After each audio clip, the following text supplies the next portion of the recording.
মঙ্গলকোটের লাকুড়িয়া অঞ্চল তৃণমূল কংগ্রেসের সভাপতি ও লাকুড়িয়া গ্রাম পঞ্চায়েতের প্রধান ফাতেমা বিবির শ্বশুর লালু শেখ কাটোয়া কোর্টে সাক্ষী দেওয়ার পর বাড়ি ফিরছিলেন। মঙ্গলকোটের কোক গ্রামের কাছে পিছন থেকে একটি চার চাকা তাদেরকে সজোরে ধাক্কা মারে। আশঙ্কাজনক অবস্থায় দুজনকে আনলে একজনকে মৃত বলে ঘোষণা করে চিকিৎসক। মৃতের নাম লালু শেখ। আহত মফিজুল শেখকে বর্ধমান মেডিকেল কলেজ হাসপাতালে পাঠানো হয়েছে। পরিবারের লোকজনের দাবি, পরিকল্পিতভাবে এই ঘটনা ঘটানো হয়েছে, এর পূর্ণাঙ্গ তদন্ত চাই। পুলিশ জানিয়েছে বিভিন্ন সিসিটিভি ফুটেজ খতিয়ে দেখা হচ্ছে। ঘটনায় মঙ্গলকোটের রাজনৈতিক মহলে তুমুল উত্তেজনা।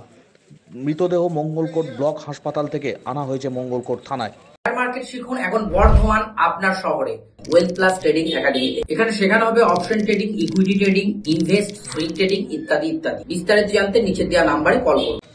তো এই ঘটনার সঙ্গে কে বা কারা যুক্ত, কোন গাড়িতে ধাক্কা মারা হয়েছে, এই সমস্ত বিষয়ের তদন্তের দাবিতে সরব হয়েছেন স্থানীয় বাসিন্দারা। এলাকা থেকেও মানুষজন এসে উপস্থিত হয়েছেন এই মুহূর্তে মঙ্গলকোট থানায়।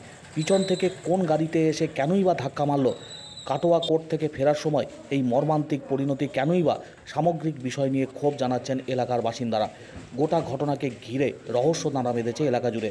ঘটনা খতিয়ে দেখছে মঙ্গলকোট থানার পুলিশ।